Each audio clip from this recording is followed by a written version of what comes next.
name is Eddie Opler, and I'm the CEO and chairman of World's Finest Chocolate. We make chocolate, and the majority of what we do is sell chocolate bars and other products to help kids raise money for their schools or churches or little leagues, things like that.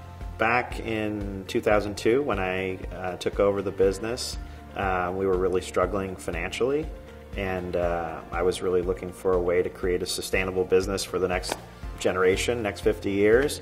And I think in doing that, we created a business model where we were looking for revenue everywhere in order to kind of sustain and survive a situation of difficulty. And we got through that period of time.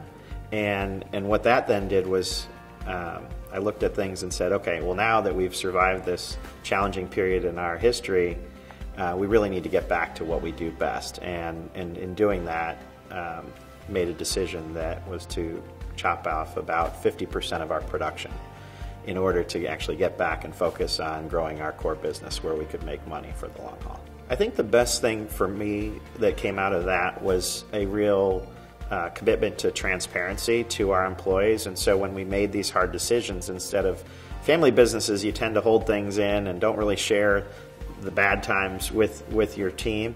Well, when we were going through the tough times, I think opening up and communicating, just being direct and saying, hey, this is important. We're gonna eliminate doing all these things that aren't really critical to our future, and there'll be some pain that comes along with that. But if we all work and row in that same direction, we'll pull through it. And fortunately, we did. The market, also was a good factor in that as things changed. But I think just being transparent, being direct and clear with people, and seeing how savvy your entire workforce is. They want to understand what your business is, and that way they can actually be more productive and helpful in the future. I think, for me, the biggest lesson out of all of it was really creating and crafting two things. One, a clear and concise mission for our business. And so for us, that's to deliver extraordinary value and do it with fun and purpose. And then with that, create a strategy that's just incredibly clear, so it gets rid of all the gray areas that people spend a lot of time kind of hemming and hawing over, or being frustrated by not knowing exactly what's expected of them.